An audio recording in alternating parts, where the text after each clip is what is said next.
Hello friends, आपका स्वागत है टेस्ट आईक्यू में। इस वीडियो में हम डिस्कस करेंगे एसएससी जेई का 2021 में जो मैकेनिकल का पेपर हुआ वो हम डिस्कस करेंगे। तो आप सभी को पता है एसएससी जेई में 100 क्वेश्चन जो है वो रीजनिंग और जीके के आते हैं और 100 जो होते हैं वो मैकेनिकल के आते हैं। तो इस वीडियो में हम मैकेनिकल के 100 क्वेश्चन डिस्कस करेंगे, यानी कि ये वीडियो जो है 2 पार्ट में आएगा।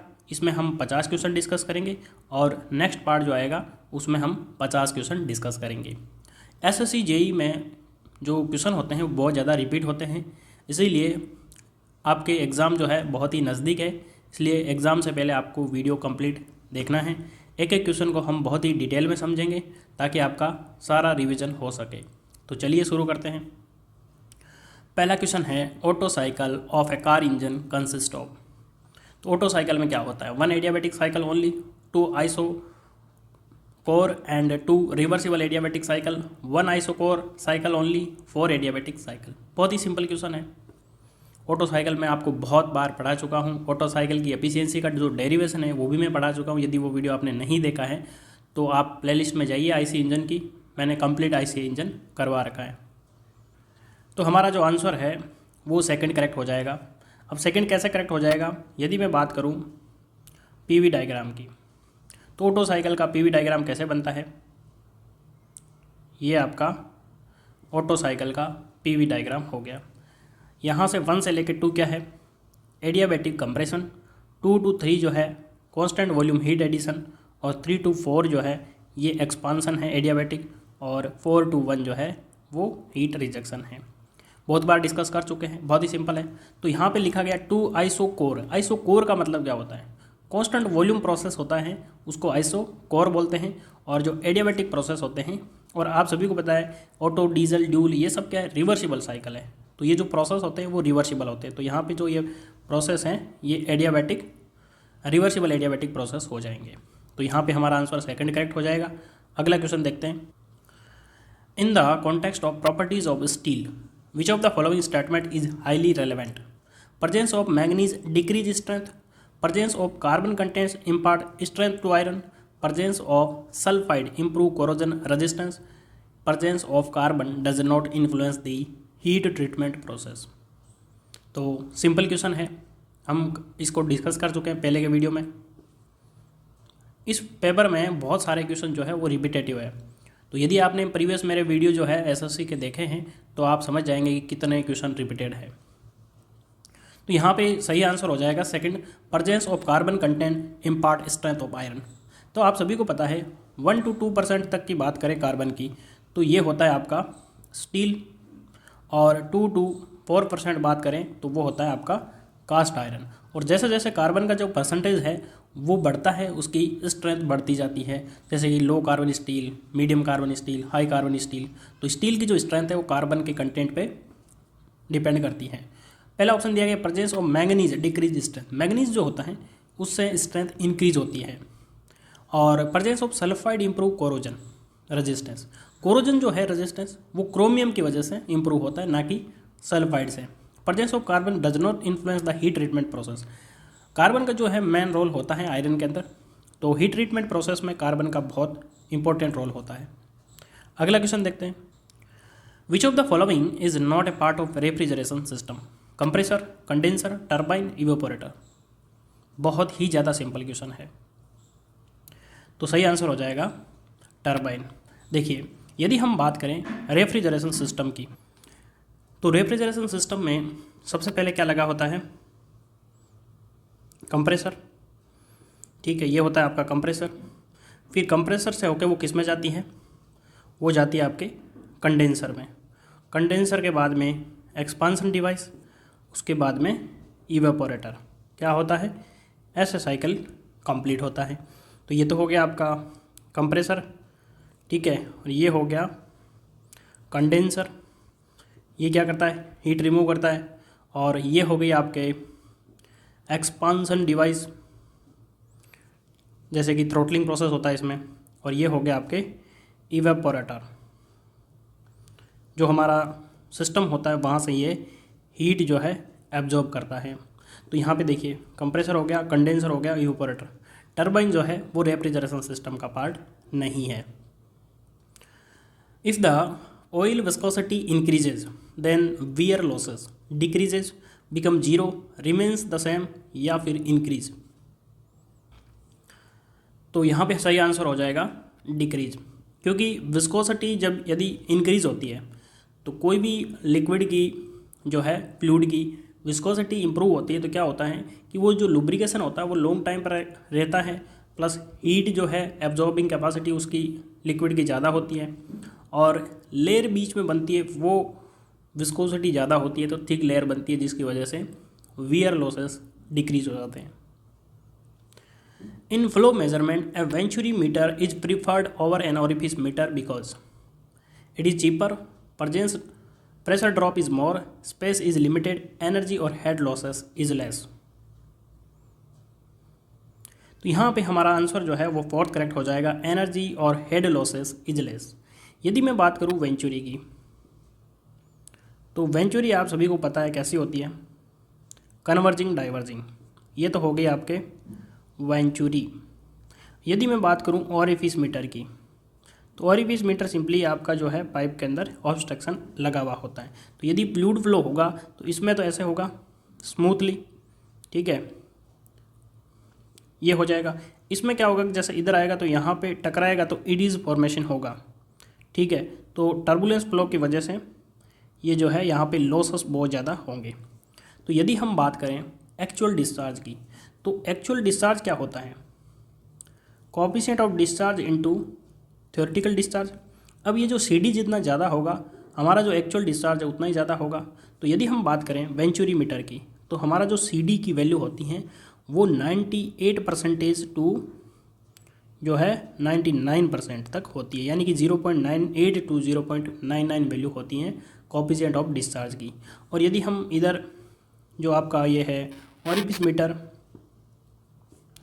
ओरिफिस मीटर की यदि हम बात करें तो यहाँ पे CD बहुत कम होता है, कितना होता है 0.62 टू 0.67, यानी कि 62% से लेके 67% जो होता है यही एक्चुअल जो है डिस्चार्ज होता है थ्योरेटिकल डिस्चार्ज का। तो यहाँ पे लॉसेस बहुत ज़्यादा होते हैं। और यदि यहाँ पे मैं आपको थ्योरेटिकल डिस्चार्ज का फॉर्मूला बताऊँ तो क्या हो जाएगा, A1A2 √2GH अपॉन A1 का स्क्वायर माइनस A2 का स्क्वायर। ये A1 क्या है, ये जो आपका वेंचुरी का इनिशियल एरिया है वो A1 हो जाएगा, और ये जो A2 है ये थ्रोट एरिया है, ये ध्यान रखना है। मिनिमम एरिया जो होता है वो थ्रोट एरिया होता है। इतनी जानकारी आपको पता होनी चाहिए। Fusible plug is generally made up of N alloy gun metal which is consist of copper, tin and dash. तो यहाँ पे आपको बताना है कि जो फ्यूजिबल प्लग होता है वो गन मेटल का बना होता है। और गन मेटल के अंदर क्या क्या होता है, तो गन मेटल के अंदर कॉपर होता है, टिन होता है और एक जो है मेटल और होता है। तो वो आपको बताना है, मैग्नीज, जिंक, एल्यूमिनियम या फिर कास्ट आयरन। तो यहाँ पे हमारा जो आंसर है वो करेक्ट हो जाएगा जिंक। तो गन मेटल में क्या होता है, कॉपर, टिन और जिंक।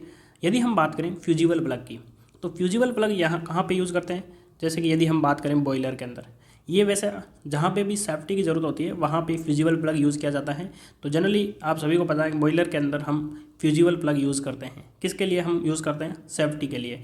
यदि हमारा जो बॉयलर है उसके अंदर पानी जो है वो उसकी क्वांटिटी कम हो जाएगी तो टेम्परेचर वहाँ पे बढ़ जाएगा, और टेम्परेचर बढ़ जाएगा तो वहाँ पे ये एक लिमिट के बाद में टेम्परेचर बहुत ज़्यादा हो जाएगा तो ये फ्यूजिबल प्लग क्या होगा, ये मेल्ट हो जाएगा, और मेल्ट हो जाएगा तो हमारा बॉयलर जो है वो बंद हो जाएगा। तो ये किसके लिए होता है, सेफ्टी के लिए। तो फ्रेंड्स, यदि आपको वीडियो पसंद आ रहा है तो वीडियो को लाइक ज़रूर करना है, और यदि आप एग्ज़ाम की तैयारी कर रहे हैं, अभी आपका जो रिसेंटली एग्ज़ाम है, तो वीडियो लास्ट तक ज़रूर देखना है, आपको एग्ज़ाम में डेफिनेटली फ़ायदा होगा। For a 2 metre deep swimming pool, pressure difference between the top and the bottom of the pool is. तो ये छोटा सा न्यूमेरिकल है, बस आपको यहाँ पे आंसर बताना है।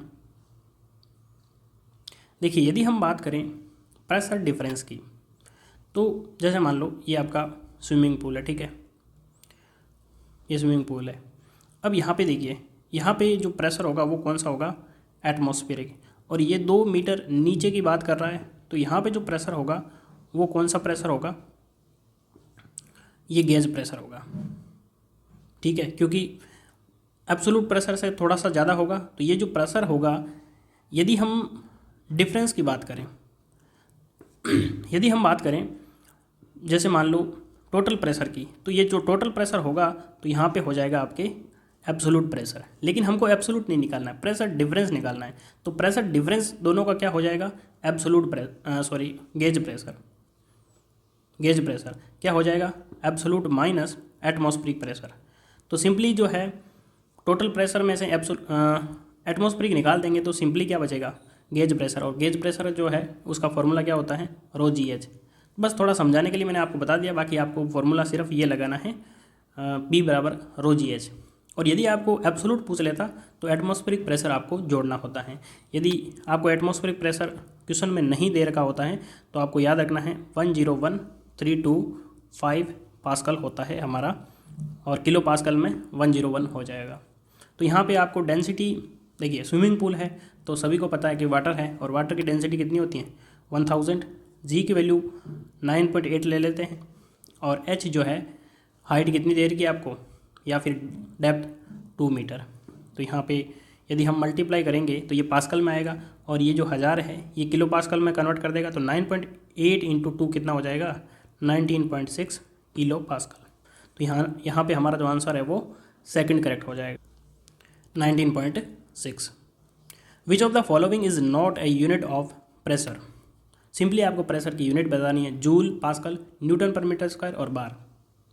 ये तो बहुत ही सिंपल क्वेश्चन है, पास्कल, न्यूटन पर मीटर स्क्वायर और बार ये सभी प्रेशर की यूनिट होती है।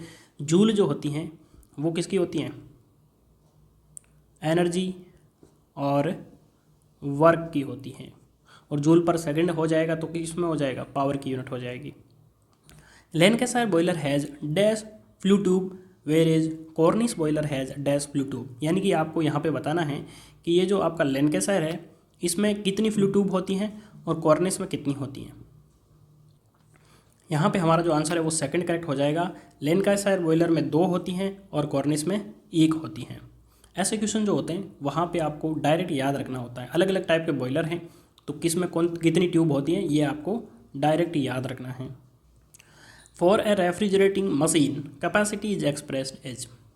देखिए मान लो आपका कोई ये रूम है, ठीक है, इस रूम से हमको जो है हीट निकालनी है, तो जितनी हीट निकालेगा वही तो क्या होगी, उसकी कैपेसिटी होगी कि वो कितनी हीट एक्सट्रैक्ट कर पा रहा है। तो यहाँ पे देखिए, the lowest temperature attend gross weight of the machine inside volume of the cabinet rate of heat extraction from the space being cooled. तो अब आप आंसर समझ गए होंगे कि कौन सा होगा। तो यहाँ पे आंसर हमारा फोर्थ करेक्ट हो जाएगा, rate of heat extraction from the space being cooled, कितनी हीट निकालता है। और इसीलिए हम क्या बोलते हैं, COP जो होती है वो होती है desired effect upon work input. यानी ये डिजायर्ड इफेक्ट यानी कि उस सिस्टम से कितनी हीट निकाली अपॉन वर्क इनपुट, यानी उस हीट को निकालने के लिए अपन को बाहर से कितना वर्क इनपुट देना पड़ेगा। In which of the following type of compressor are the motor and compressor enclosed in a same housing. यानी कि कौन से सिस्टम के अंदर मोटर और कंप्रेसर दोनों को एक ही साथ में एक ही हाउसिंग के अंदर क्या करते हैं, रखते हैं उसके अंदर। तो reciprocating compressor, axial flow type compressor, hermetic compressor या फिर open type compressor.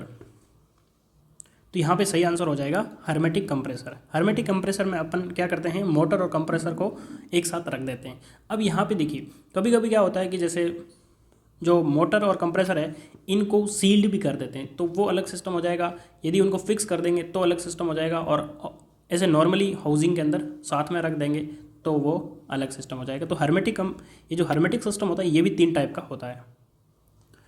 Variation of stress with strain rate for the Newtonian fluids. तो यहाँ पे आपको बताना है कि जो न्यूटोनियन फ्लूइड के अंदर जो स्ट्रेस और स्ट्रेन का रिलेशन होता है वो कैसा होता है। तो यदि हम न्यूटोनियन फ्लूइड की बात करें तो स्ट्रेस जो होता है वो प्रोपोर्शनल होता है किसके, स्ट्रेन के। तो यानी कि इनके बीच में रिलेशन कैसा होता है, लीनियर रिलेशन होता है। और यदि हम बात करें स्ट्रेस और स्ट्रेन की तो यहाँ पे जो ये इनका जो ग्राफ बनता है वो ऐसा बनता है। तो ये जो ग्राफ है वो कैसा है, लीनियर है। तो यहाँ पे हमारा जो आंसर है वो सेकंड करेक्ट हो जाएगा, लीनियर। अगला क्वेश्चन देखते हैं। Dash falls under the category of A water tube boiler. तो यहाँ पे आपको बताना है कि कौन सा वाटर ट्यूब बॉयलर है और कौन सा फायर ट्यूब बॉयलर है। ये डिफरेंस आपको हमेशा याद होना चाहिए, क्योंकि एक क्वेश्चन जो है वाटर ट्यूब बॉयलर और फायर ट्यूब बॉयलर में से आता है। तो यहाँ पे हमारा जो आंसर है वो सेकंड करेक्ट हो जाएगा, लेमंट बॉयलर। लेमंट बॉयलर क्या है? Water tube boiler. जैसे आपको और भी नाम बता देता हूँ, याद रखना है, जैसे बैबकॉक्स, विलकॉक्स, एक ये हो गया, और बेंसन बॉयलर, बेंसन बॉयलर, एक लेमंट हो ही गया, Stirling boiler, Stirling boiler. Friends, यदि आप वीडियो पूरा देखेंगे तो आपका बहुत सारा रिवीजन हो जाएगा। तो और बाकी के जो भी बॉयलर हैं, जैसे कि लोकोमोटिव, लैंकाशायर और ये कॉर्निस, ठीक है, एक कोचरन वो होता है, ये सब जो है ये फायर ट्यूब बॉयलर होते हैं।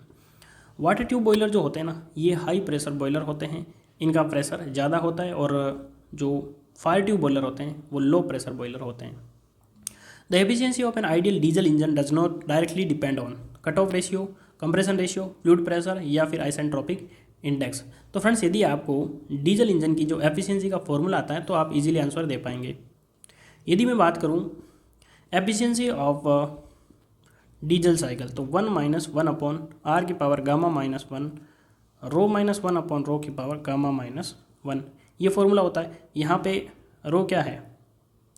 कट ऑफ रेशियो, और आर क्या है यहाँ पे? कंप्रेशन रेशियो, और गामा क्या है?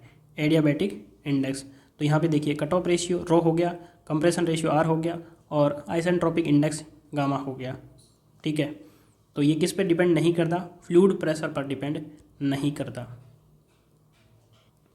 Impact load is an example of static load, fatigue load, uniform load या फिर डायनेमिक लोड। यदि हम बात करें इम्पैक्ट लोड की, तो वो एक डायनेमिक लोड होता है।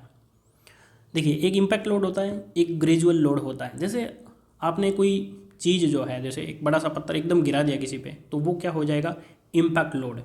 और धीरे धीरे कोई लोड जैसे हम बढ़ाते हैं किसी चीज़ पे, तो वो होता है gradual load. Which of the following statement is more relevant in the context? If center of gravity is below the center of buoyancy, the body is unstable. The center of buoyancy is a submerged body remains unchanged. Metacentric height is positive in case of unstable equilibrium. When the body is fully submerged, shape of the displaced fluid alter when the body is tilted. तो यहाँ पे आपको answer बताना है। ये बहुत ही अच्छा question है, यहाँ पे आपको कंसेप्ट पता होना चाहिए। यदि हम राइट आंसर की बात करें तो सेकंड आंसर करेक्ट हो जाएगा, the centre of buoyancy is submerged body remains unchanged. क्योंकि सबमर्ज्ड बॉडी क्या होती है? जैसे मान लो ये कंटेनर है, तो यहाँ पे इसके अंदर लिक्विड भरा हुआ है, ठीक है। तो सबमर्ज्ड बॉडी क्या होगी? यानी ऐसी बॉडी जो पानी के अंदर कंप्लीट डूबी हुई हो, तो वो हो जाएगी सबमर्ज्ड बॉडी। तो इसको यदि हम टिल्ट करते हैं ऐसे, तो भी क्या होगा? इसका जो सेंटर ऑफ बायोन्सी है वो चेंज नहीं होगा, क्योंकि इसने जितना लिक्विड डिस्प्लेस करना था वो ऑलरेडी कर चुकी है। अब हम इसका जो टिल्ट करेंगे किधर भी, तो इसका जो है सेंटर ऑफ बायोन्सी चेंज नहीं होगा। यदि हम फर्स्ट ऑप्शन की बात करें, if centre of gravity is below the centre of buoyancy the body is unstable. Unstable नहीं होती है। यदि हमारा सेंटर ऑफ ग्रेविटी जो है सेंटर ऑफ बायोन्सी के नीचे होता है तो वो बॉडी स्टेबल होती है। Metacentric height is positive in case of unstable equilibrium. यदि अनस्टेबल है तो वहाँ पे जो मेटासेंट्रिक हाइट होती है वो नेगेटिव होती हैं।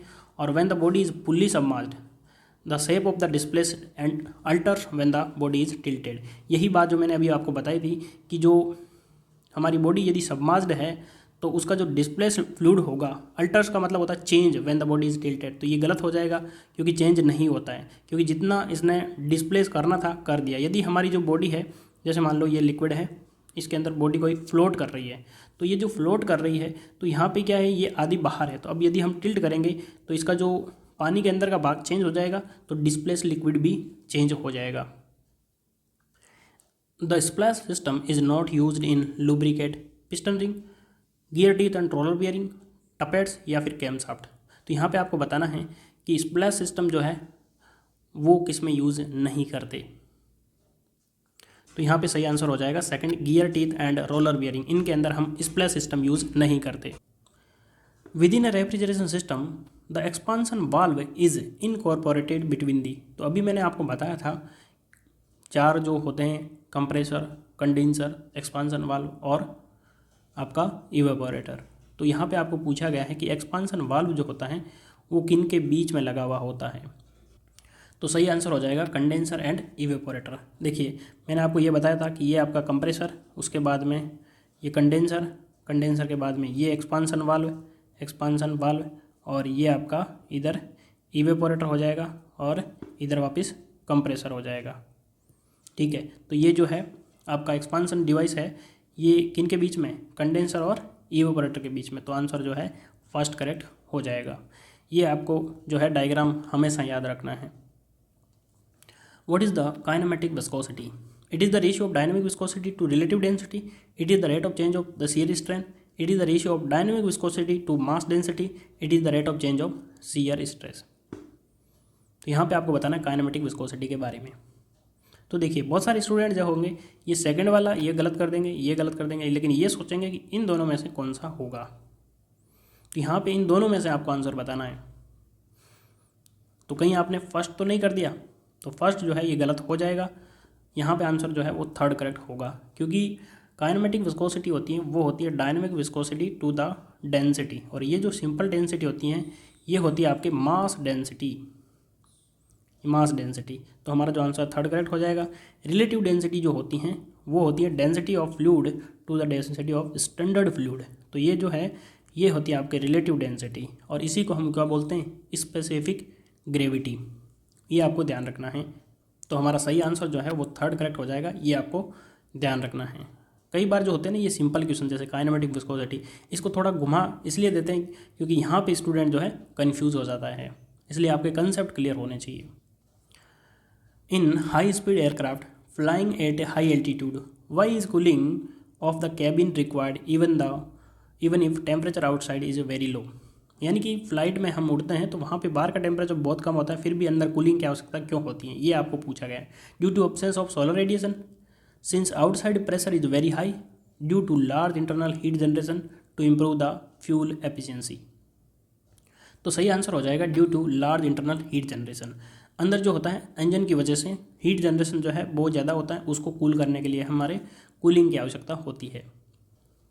Dash in the fuel is oxidised during knocking. Knocking के अंदर क्या ऑक्सीडाइज्ड होता है, वाटर, फॉस्फोरस, कोल या फिर हाइड्रोकार्बन। तो नॉकिंग जो है मैं आपको कई बार बता चुका हूँ। नॉकिंग होती है जो इंजन होता है उसके अंदर एबनॉर्मल कंडीशन होती हैं, जो उसमें अलग अलग टाइप के आवाज़ आती हैं, जो फ्यूल का बर्न होता है वो कंबशन प्रॉपर नहीं होता है, तब नॉकिंग होती है। तो नॉकिंग किसकी होती है, तो नॉकिंग तो जो है इंजन के अंदर जो फ्यूल है उसी की होगी। तो यहाँ पे फ्यूल कौन सा यूज़ करते हैं, जैसे कि या तो हम पेट्रोल डीजल वो यूज़ करते हैं, तो ये क्या है, ये सब हाइड्रोकार्बन है। तो यहाँ पे हमारा जो आंसर है वो फोर्थ करेक्ट हो जाएगा। विच of the following is the most widely used fuel in boiler. तो यहाँ पे आपको बॉयलर में कौन सा फ्यूल यूज़ करते हैं, एंथ्रासाइट कोल, वुड, पल्वराइज्ड कोल या फिर ऑयल। तो सही आंसर हो जाएगा anthracite coal. Anthracite coal use क्यों करते हैं, क्योंकि आप सभी को पता है सबसे बेस्ट कोल जो होता है वो एंथ्रासाइट होता है। इसकी कैलोरीफिक वैल्यू बहुत ज़्यादा होती है और इसका कार्बन कंटेंट बहुत ज़्यादा होता है। इसकी प्रॉब्लम क्या हम डिस्कस करते हैं कि एंथ्रासाइट कोल में दिक्कत क्या आती है, तो ये जलने में थोड़ा मुश्किल होता है। लेकिन आप सभी को पता है बॉयलर के अंदर टेम्परेचर बहुत ज़्यादा होता है, इसलिए एंथ्रासाइट जो कोल है वो ईजिली बर्न हो जाता है। तो मेनली इसका जो कारण होता है हाई कैलोरीफिक वैल्यू, और दूसरा कार्बन का कंटेंट बहुत ज़्यादा होता है, और इसके अंदर धुआं बहुत ही कम होता है, ना के बराबर होता है। तो ये बेस्ट क्वालिटी कोल है एंथ्रासाइट, जो कि हम यूज़ करते हैं बॉयलर के अंदर। If the relationship between the shear stress and the fluid is not linear to the velocity gradient, then the fluid is ideal fluid, Newtonian, compressible या फिर नॉन न्यूटोनियन फ्लूइड। तो अभी हमने डिस्कस किया था कि यदि हमारा जो फ्लूइड है उसके अंदर स्ट्रेस और स्ट्रेन के बीच में लीनियर रिलेशन होता है तब कौन सा फ्लूइड होता है, तो वो हमने डिस्कस किया था कि लीनियर होगा तो न्यूटोनियन, तो नॉन लीनियर होगा तो कौन सा हो जाएगा, नॉन न्यूटोनियन फ्लूइड। देखिए यदि हम सिंपली बात करें ये आपका स्ट्रेस है और ये स्ट्रेन है, तो ये तो हो गया न्यूटोनियन। यदि ये हमारा लीनियर नहीं है, ऐसा डायग्राम बन रहा है, तो ये नॉन न्यूटोनियन हो जाएगा। जैसे कि हम मान लेते हैं ये कौन सा फ्लूइड हो जाएगा, न्यूटोनियन, ये हो जाएगा स्यूडोप्लास्टिक और ये हो जाएगा डायलेटेंट। ये भी मैं टाइप्स ऑफ फ्लूइड में आपको बता चुका हूँ। फ्लूइड की प्ले लिस्ट में जाइए, वहाँ से आप देख सकते हैं। Dash is not a water tube boiler, तो यहाँ पे आपको बताना है कि कौन सा वाटर ट्यूब बॉयलर नहीं है। बैबकॉक्स, विलकॉक्स, बेंसन, स्टर्लिंग या फिर स्कॉच मैरिन बॉयलर। अभी मैंने आपको वाटर ट्यूब बॉयलर के 3-4 नाम बताए थे। यदि आपको वो नाम याद हो गए तो आप जो है इसमें से कौन सा वाटर ट्यूब बॉयलर नहीं है ईजिली पता कर पाएंगे। तो सही आंसर हो जाएगा स्कॉच मैरिन बॉयलर। ये जो है ये आपका फायर ट्यूब बॉयलर है। बाकी बैबकॉक्स, बेंसन, स्टर्लिंग, ये जो है लेमोंट बॉयलर, ये सब वाटर ट्यूब बॉयलर होते हैं। What is the ductility in steel, तो यहाँ पे आपको बताना है डक्टिलिटी क्या होती है। Stress at yield stress, amount of stress a material can withstand before fracture, ratio of change in length to original length या फिर ratio of ultimate stress to yield stress. बहुत ही सिंपल क्वेश्चन है। जितनी भी प्रॉपर्टी होती है ductile, ब्रिटलिटी, creep, fatigue, ये सब मैंने मटेरियल साइंस में आपको पढ़ाया था। यदि वो आपको वीडियो देखना है तो मटेरियल साइंस की प्लेलिस्ट में जाइए, वहाँ से आप देख सकते हैं। तो सही आंसर हो जाएगा amount of stress a material can withstand before fracture. Ductility simply वो होती है जैसे कोई मटेरियल है उसको हम तार बना सकते हैं खींच के, यानी कि तार बनाएंगे, किसी मटेरियल को खींचेंगे तो क्या होगा वहाँ पे डिफॉर्मेशन। तो जहाँ पे डिफॉर्मेशन होता है फिर भी मटेरियल फेल नहीं होता है, वही प्रॉपर्टी क्या कहलाती है, डक्टिलिटी। जैसे यदि हम बात करें माइल्ड स्टील की, तो माइल्ड स्टील का स्ट्रेस स्ट्रेन डायग्राम आपको मैंने पढ़ाया हुआ है, ऐसे बनता है। तो यहाँ पे देखिए ये जो है आपकी पहले प्रोपोर्शनल लिमिट होती है, फिर आपके इलास्टिक लिमिट, फिर upper yield point, lower yield point, यहाँ पे अल्टीमेट, और यहाँ पे मटेरियल जो है वो फेल होता है, यानी कि फेल होने से पहले इसने कितना स्ट्रेन झेला है, ये होती है लिमिट। तो इसी को क्या बोलते हैं, ductility. Compounding of steam turbine is done to connect the shaft, reduce the rotor speed, reduce the blade friction, balance the rotor. तो यहाँ पे आपको बताना है कि हम स्टीम टर्बाइन के अंदर कंपाउंडिंग क्यों करते हैं। तो सही आंसर हो जाएगा रिड्यूस द रोटर स्पीड। होता क्या है कि जब हमारी जो स्टीम टर्बाइन के अंदर जो स्टीम होती हैं वो एक्सपांड होती है, तब वो ब्लेड के ऊपर आती है तो उस रोटर की स्पीड बहुत ज़्यादा बढ़ा देती है, यानी कि जो रोटर की लिमिट होती है उससे कई गुना ज़्यादा जो है स्पीड हो जाती है। उस स्पीड पे हमारा जो टर्बाइन है वो वर्क कर नहीं पाता। तो हम क्या करते हैं कि वो जो स्पीड है वो हमारी रेंज में लेके आते हैं, यानी कि कुल मिला के हम स्पीड को क्या करते हैं, रिड्यूस करते हैं। तो उसी को हम बोलते हैं कंपाउंडिंग। तो कंपाउंडिंग जो होती है वो 2 प्रकार की होती है, प्रेशर कंपाउंडिंग और velocity compounding. Nozzle used in steam turbine convert, तो यहाँ पे आपको बताना है कि नोजल क्या करता है स्टीम टर्बाइन के अंदर। Enthalpy of steam into work, pressure energy into work, enthalpy of steam into pressure energy, या फिर enthalpy of steam into kinetic energy. तो आपको यहाँ पे सिंपली ये पता होना चाहिए कि नोजल जो होता है उसका काम क्या होता है। तो सही आंसर हो जाएगा enthalpy of steam into kinetic energy. जो हमारा नोजल होता है वो कन्वर्जिंग प्रोसेस का होता है, तो इधर जो एरिया है वो ज़्यादा है, इधर एरिया आपका कम है, तो ये यहाँ पे जो है इसकी वेलोसिटी जो है इंक्रीज़ हो जाएगी। तो वेलोसिटी जब इंक्रीज़ होती है तब आप सभी को पता है काइनेटिक एनर्जी क्या होती है, ½ mv², यानी कि जब वेलोसिटी इंक्रीज़ होती है तो काइनेटिक एनर्जी इंक्रीज़ होती है। तो नोजल जो होता है वो एंथैल्पी को किस में कन्वर्ट करता है, काइनेटिक एनर्जी के अंदर। Define the free body diagram, तो फ्री बॉडी डायग्राम किसे कहते हैं, a diagram that represent internal forces acting on the body, a figure that represent external forces acting on the body, a free hand sketch representing a body, या फिर a diagram that only represent moment acting on the body. Simple question है लेकिन यहाँ पे कुछ student confuse हो सकते हैं। तो यहाँ पे सही आंसर हो जाएगा second, A figure that represent external forces acting on the body. क्योंकि जैसे हम फ्री बॉडी डायग्राम किसी का बनाते हैं तो वहाँ पे क्या होता है कि हम जो होते हैं एक्सटर्नल फोर्सेज जो होते हैं उन्हीं को हम कंसिडर करते हैं। इंटरनल स्ट्रेस जैसे कि स्ट्रेस, स्ट्रेन, ये सब हम नहीं कंसिडर करते हैं। आपने मैकेनिक्स के अंदर देखा होगा इंटरनल स्ट्रेस की हम बात नहीं करते, तो ये तो गलत हो जाएगा। हम बात करते हैं सिर्फ एक्सटर्नल फोर्सेज की, तो आंसर सेकंड करेक्ट हो जाएगा। A power plant that uses a gas turbine followed by a steam turbine for necessary power generation is known as dash power cycle या dash power plant, bottom, topping, generation या फिर combined cycle power plant।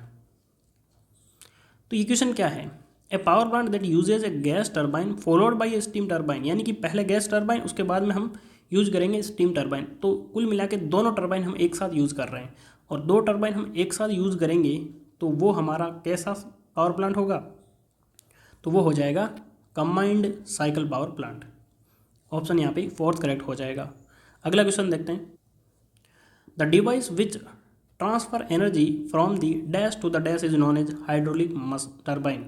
तो hydraulic turbine कौन सी energy को किस energy में convert करना है, ये आपको बताना है। जैसे हम बात करें, जैसे सिंपल टरबाइन की यदि मैं बात करूं, बहुत ही ज़्यादा सिंपल कौन सा होता है, पेल्टन व्हील। तो पेल्टन व्हील के ऊपर ये जो है ब्लेड लगी हुई होती है। तो इस पे क्या होता है कि ये नोजल जो होता है, यहाँ से क्या आता है, फ्लूइड आता है और इसके ऊपर फोर्स लगाता है और ये क्या करता है, रोटेट करता है। यही तो प्रोसेस है, सिंपल प्रोसेस। तो यानी कि यहाँ पे जो एनर्जी है, ये कौन सी एनर्जी है, ये एनर्जी हो जाएगी आपके फ्लूइड एनर्जी। और ये फ्लूइड एनर्जी जो है वो किस में कन्वर्ट हो रही है, तो ये जो एनर्जी है रोटर को दे रहा है। तो यहाँ पे ये आपका हो जाएगा रोटर। तो आंसर जो है वो फोर्थ करेक्ट हो जाएगा। The device which transfer energy from the fluid to the rotor is known as hydraulic turbine. तो सिंपली यहाँ पे आपको क्या पूछा गया है, टरबाइन की डेफिनेशन। कौन सा turbine, hydraulic turbine. Which of the following is does not represent a unit of viscosity. तो यहाँ पे आपको बताना है कि कौन सा विस्कोसिटी की यूनिट नहीं है। तो यदि हम बात करें विस्कोसिटी की, तो बराबर क्या होता है, mu d u upon d y. Mu क्या है यहाँ पे, डायनेमिक विस्कोसिटी, तो टो अपॉन क्या हो जाएगा, d u upon d y. Shear stress की यूनिट क्या होती है, न्यूटन पर मीटर स्क्वायर। डी यू क्या है, वेलोसिटी, तो मीटर पर सेकंड, तो सेकंड ऊपर चला जाएगा और डी वाई भी ऊपर चला जाएगा, तो ये क्या है, मीटर। तो मीटर से मीटर कैंसिल हो जाएगा, तो ये यूनिट न्यूटन इंटू सेकेंड पर मीटर स्क्वायर। ये होती हैं डायनेमिक विस्कोसिटी की।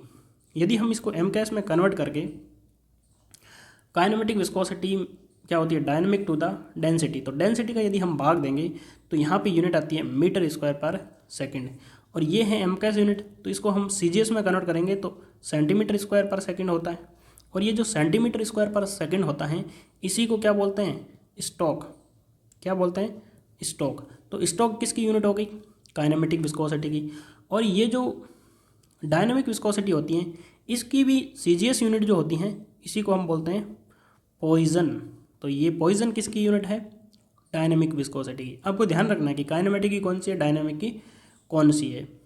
तो यहाँ पे देखिए, ये जो है मीटर स्क्वायर पर सेकंड, ये भी हो गई, स्टोक हो गई, पॉइज हो गई। तो कौन सी यूनिट नहीं होती, न्यूटन इंटू मीटर पर second.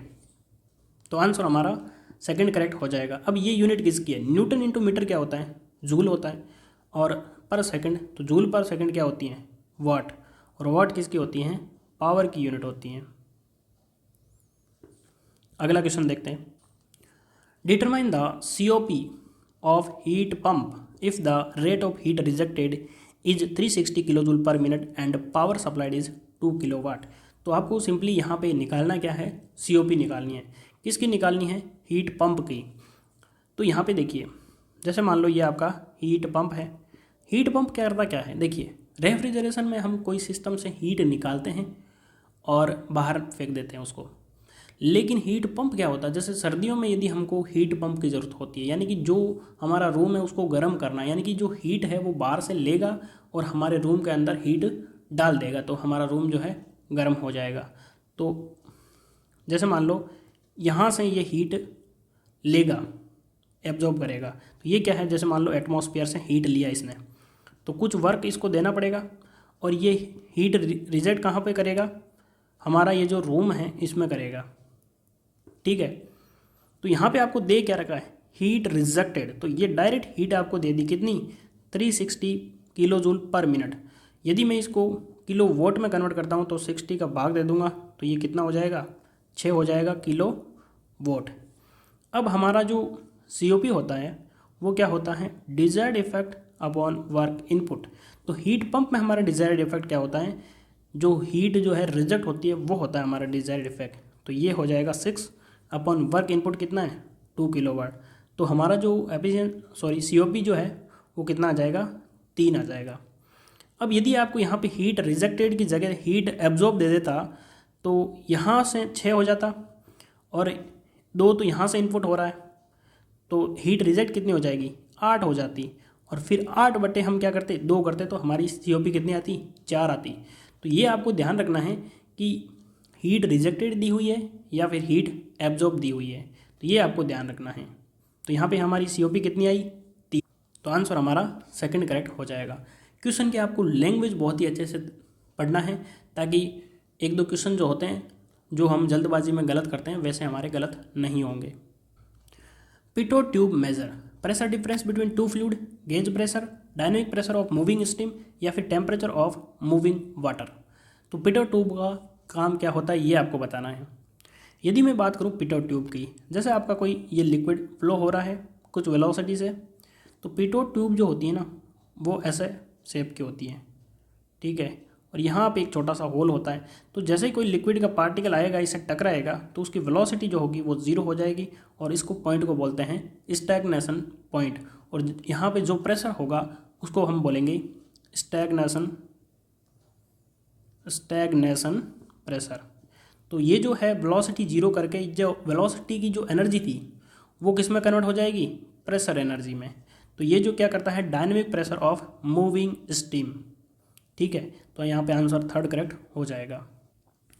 In the context of rotodynamic machine which of the following statement is correct. तो यहाँ पे आपको बताना है रोटोडायनेमिक मशीन के बारे में कौन सा स्टेटमेंट जो है वो करेक्ट है। While flowing through the starter, linear momentum changes. Linear momentum is normal to the starter. There will be a relative motion between the rotor vanes and the fluid. Linear moment is the direction normal to the rotor. तो यहाँ पे सही answer बताना है रोटोडायनेमिक machine के बारे में। तो सही आंसर कौन सा करेक्ट हो जाएगा, third. There will be a relative motion between the rotor vanes and the fluid.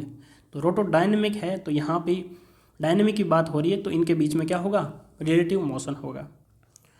When two elements of pair are connected such that they can turn about a fixed axis of another element, यानी कि एक element को हमने fix कर दिया और दूसरा क्या कर रहा है, टर्न कर रहा है, तो ऐसा पेयर कैसा होगा, sliding pair, spherical pair, screw pair या फिर टर्निंग पेयर। फ्रेंड्स आपको पेयर जानना है तो थ्योरी ऑफ मशीन की प्लेलिस्ट में जाइए, वहाँ से आपको बहुत सारे थ्योरी वीडियो भी मिल जाएंगे और SSC JEE के प्रीवियस क्वेश्चन भी आपको मिल जाएंगे। तो यदि बात हो रही है टर्न की तो कैसा पेयर हो जाएगा, टर्निंग पेयर। देखिए ये आपका मान लो एक कोई फिक्स्ड एलिमेंट है, हमने इसमें क्या होगा कि दूसरा एलिमेंट लगा दिया, ये दूसरा एलिमेंट ये इस पॉइंट के अबाउट टर्न कर पा रहा है, तो ऐसा पेयर जो है वो कैसा पेयर कहलाएगा, टर्निंग पेयर। यदि हमारा जो एक पेयर जो है इसके ऊपर कोई दूसरा स्लाइड कर रहा है, ठीक है, तो ये स्लाइडिंग पेयर हो जाएगा। और यदि वो स्पेरिकल पेयर है यानी कि बॉल है, बॉल इन सॉकेट जॉइंट, तो वो हो जाएगा स्पेरिकल पेयर। और यदि हमारा जो जैसे आपने नट बोल्ट देखा होगा तो नट बोल्ट वाला जो पेयर होता है वो स्क्रू पेयर होता है, यानी कि एक के ऊपर क्या होते हैं, थ्रेड होते हैं, और दूसरे एक के ऊपर एक्सटर्नल, दूसरे पे होते हैं इंटरनल पे थ्रेड। तो ऐसा पेयर जो है वो क्या कहलाता है, स्क्रू पेयर। तो सारे पेयर के बारे में आपको पता होना चाहिए। Chaplets are used in extrusion, welding, forging या फिर कास्टिंग। तो आपने नाम सुना होगा चिल्स, पैडिंग और चैपलेट, तीनों जो है वो किस में यूज़ होते हैं, कास्टिंग के अंदर। तो यहाँ पे हमारा आंसर फोर्थ करेक्ट हो जाएगा। और चैपलेट का काम क्या होता है, जब हम कास्टिंग करते हैं तो यदि हमारे जो इंटरनल पार्ट होलो बनाना है तो हम क्या यूज़ करते हैं, कोर यूज़ करते हैं। तो कोर को सपोर्ट करने के लिए हम चैपलेट यूज़ करते हैं। और चैपलेट का जो मटेरियल होता है, तो जिस मटेरियल की हम कास्टिंग करते हैं उसी मेटल का चैपलेट बनाते हैं, ताकि वो उसके बाद में अंदर से वापस ना निकालनी पड़े। तो चैपलेट जो है वो कोर को सपोर्ट करने के लिए यूज़ करते हैं। इन the context of laminar flow which of the following statement is the most appropriate. तो यहाँ पे आपको लेमिनार फ्लो के बारे में बताना है। Flow is always through the small tank. Laminar flow is observe in high viscous fluid at low velocity. There will be exchange of momentum from fluid particle of one layer to another layer. Particle move in turbulent order. बहुत ही simple question है, आपको laminar flow की definition पता होनी चाहिए बस। तो हाँ, यहाँ पे हमारा जो आंसर है वो सेकंड करेक्ट हो जाएगा। Laminar flow is observe in high viscous fluid at low velocity. यदि वेलोसिटी कम है तो वो लेमिनार फ्लो होगा। अब लेमिनार फ्लो कैसा होता है, यदि हमारी जो एक लेयर दूसरी लेयर के ऊपर स्मूथली चल रही है तो फ्लो जो है लेमिनार होता है। यदि ये जो लेयर है, मान लो एक लेयर जो दूसरी लेयर में घुस रही है, ठीक है, इधर उधर जा रही है, तो ऐसे फ्लो को हम क्या बोल देंगे, टर्बुलेंट फ्लो बोल देंगे। तो यहाँ पे आप देख सकते हैं जैसे there will be an exchange of movement from fluid particle of one layer to another layer, यानी कि एक लेयर का दूसरे लेयर में यदि मूवमेंट हो रहा है तो उसको हम लेमिनार नहीं टर्बुलेंट कहेंगे। Dead weight tester is used widely for, तो यहाँ पे आपको बताना है डेड वेट टेस्टर किसके लिए यूज़ करते हैं। Testing magnitude of given weight, calibration of other equipment, accurate measurement of load producing high pressure. तो डेड वेट यूज़ करते हैं कैलिब्रेशन ऑफ अदर इक्विपमेंट, और हम किसके लिए यूज़ करते हैं, जैसे कि प्रेशर गेज जो होता है उसकी एक्यूरेसी मेजर करने के लिए भी हम डेड वेट टेस्टर यूज़ करते हैं। इनमें होता क्या है कि एक प्रेशर गेज लगा होता है और उसके नीचे फ्लूइड भरा हुआ होता है, और एक जो वेट होता है वो फिक्स लगाया हुआ होता है। फिर हम क्या करते हैं, एक स्क्रू अंदर से जो है टाइट करते हैं जिससे फ्लूइड का प्रेशर बढ़ता है और वो गेज के अंदर जो रीडिंग होती है वो हम मेज़र कर लेते हैं। In the Rankine cycle the fluid which enters the boiler is, तो रैंकाइन साइकिल के अंदर जो फ्लूइड होता है वो कौन सा होता है, स्टीम होती है, वाटर होता है, ऑक्सीजन होता है या फिर मरकरी होता है। ये आपको ध्यान रखना है। यहाँ पे रैंकाइन साइकिल के अंदर फ्लूइड जो एंटर होता है वो टरबाइन में नहीं पूछा गया है, किसमें पूछा गया है, बॉयलर के अंदर पूछा गया है। तो यहाँ पे हमारा जो आंसर है वो सेकंड करेक्ट हो जाएगा, वाटर, क्योंकि जो बॉयलर होता है उससे पहले क्या लगा होता है, पंप लगा होता है। तो पंप जो होता है वो वाटर जो है वो बॉयलर के अंदर भेजते हैं हम, और फिर बॉयलर के अंदर स्टीम जनरेट होती है और वही स्टीम एक्सपांड किसके अंदर होती है, टरबाइन के अंदर। तो ये आपको ध्यान रखना है कि पूछा किस में गया है। तो यदि टरबाइन यहाँ पे होता तो यहाँ पे हमारा जो आंसर है वो स्टीम हो जाता, लेकिन बॉयलर में पूछा गया तो बॉयलर में वाटर एंटर होता है और स्टीम निकलती है।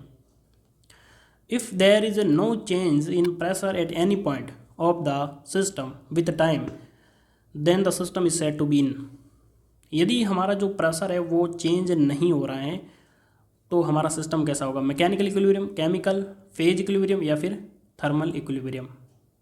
तो ये कहलाएगा मैकेनिकल इक्विलिब्रियम।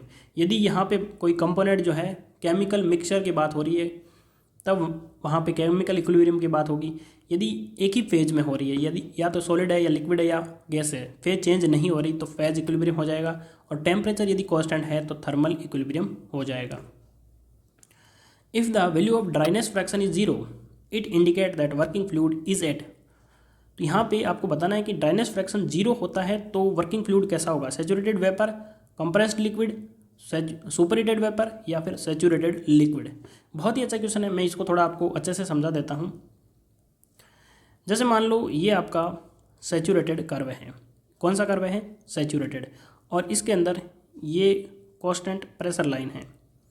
ये जो पॉइंट होगा टॉप मोस्ट पॉइंट, इसको हम बोलते हैं क्रिटिकल पॉइंट, और इस क्रिटिकल पॉइंट के इधर यदि हम बात करें तो ये आपका सैचुरेटेड लिक्विड लाइन होगी, और ये है आपकी सैचुरेटेड वेपर लाइन, यानी कि इस लाइन पे हमारा जो है कंप्लीट वेपर है और इस लाइन के इधर जो है ये कंप्लीट लिक्विड है। तो और यहाँ पे ये है, ये जो रीजन होता है इसको क्या बोलते हैं, वेट रीजन, वेट रीजन। अब यहाँ पे यदि हम बात आ रही है सैचुरेटेड लिक्विड की, तो यहाँ पे ड्राइनेस फ्रैक्शन जो होता है, ड्राइनेस फ्रैक्शन को हम एक्स से रिप्रेजेंट करते हैं, ये जीरो होता है और यहाँ पे होता है एक्स की वैल्यू 1। अब यहाँ पे आप सोचेंगे कि एक्स की वैल्यू 0 कैसे कर दी, 1 कैसे कर दी, तो आपको ड्राइनेस फ्रैक्शन पता होना चाहिए। इसका formula mass of vapour to the mass of vapour plus mass of liquid. तो यदि हम बात कर रहे हैं इस पॉइंट की, तो यहाँ पे तो कंप्लीट लिक्विड है, तो कंप्लीट लिक्विड है तो वेपर जो मास ऑफ वेपर कितना हो जाएगा, 0। तो यदि हम एक्स के अंदर वैल्यू पुट करेंगे तो 0/0 प्लस मास ऑफ लिक्विड, तो ये तो 0 हो जाएगा। तो यहाँ पे ड्राइनेस फ्रैक्शन कितना आ जाएगा, 0। और यदि हम यहाँ पे बात कर रहे हैं, यहाँ पे मास ऑफ लिक्विड कितना है, 0 है, तो ड्राइनेस फ्रैक्शन क्या हो जाएगा, mass of vapour to the mass of vapour, liquid तो 0 हो जाएगा, तो यहाँ पे वैल्यू क्या आ जाएगी, 1 आ जाएगी। तो यदि हमारा ड्राइनेस फ्रैक्शन 0 है तो वो क्या होगा, सैचुरेटेड लिक्विड। तो हमारा जो आंसर है वो फोर्थ करेक्ट हो जाएगा, सैचुरेटेड लिक्विड। अगला क्वेश्चन देखते हैं। Flow velocity at the throat of converging diverging nozzle is dash when design for maximum discharge. यदि हम बात करें मैक्सिमम डिस्चार्ज की, तो कन्वर्जिंग डाइवर्जिंग नोजल के अंदर जो वेलोसिटी होगी वो कैसी होगी, सबसोनिक, हाइपरसोनिक, सुपरसोनिक या फिर सोनिक।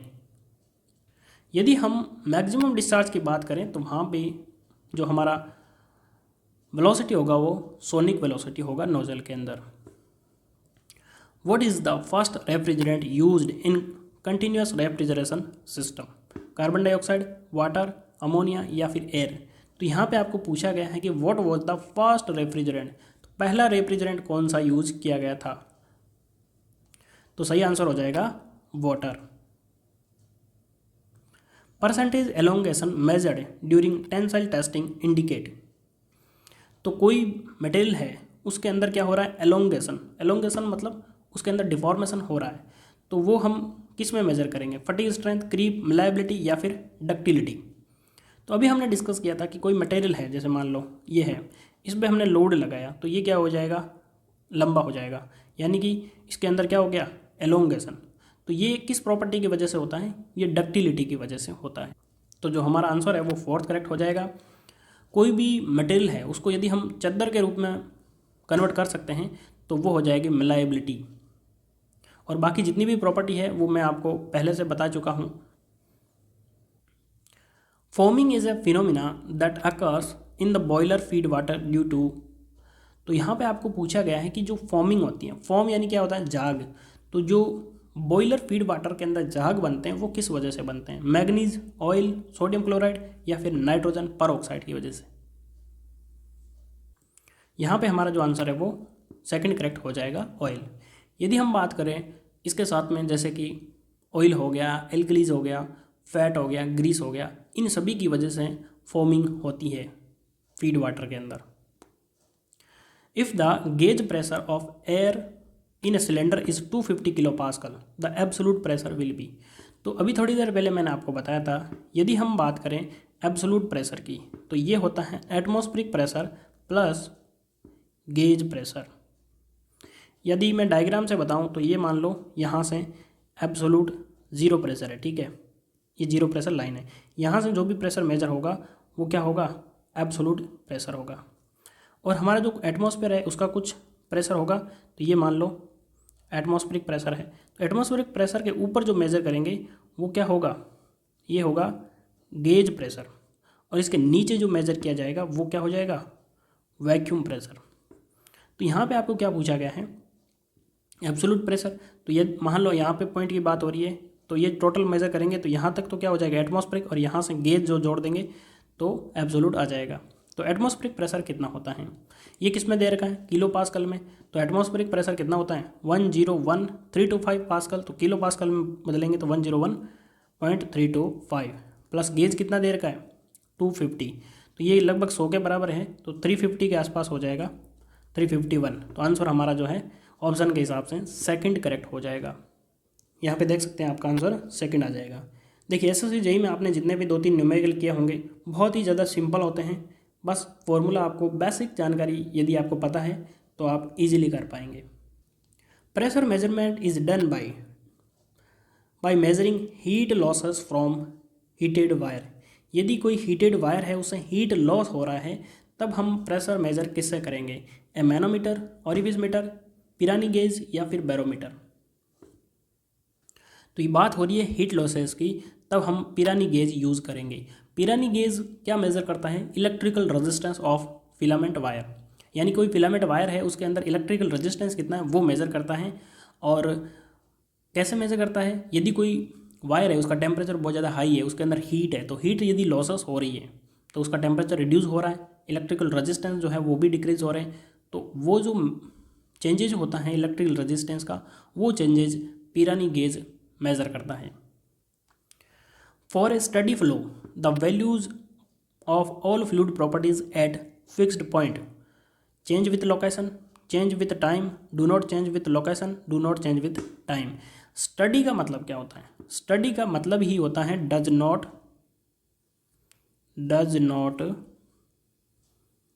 Depend on time. यदि कोई चीज़ टाइम पे डिपेंड नहीं कर रही तो उसको बोलेंगे हम स्टडी स्टेट।